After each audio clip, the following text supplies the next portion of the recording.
In this video, I'll show you how to fix a blurry screen and unclear text fonts in Windows 11. So let's get started. First, click on the Start menu and go to Settings.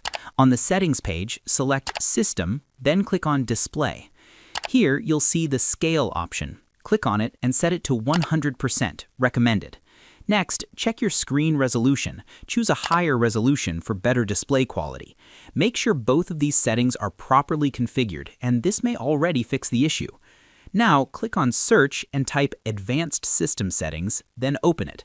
In the System Properties window, go to the Advanced tab and click on Settings under the Performance section. Under Visual Effects, select Adjust for Best Appearance, then click Apply and OK.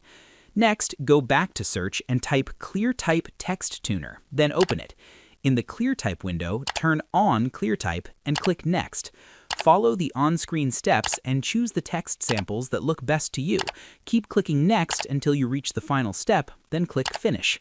Finally, open Device Manager, expand Display Adapters, right-click on your graphics driver, and select Update Driver. Once your driver is updated, restart your computer to apply all the changes. And that's it. This is how you can fix blurry screen and text issues in Windows 11.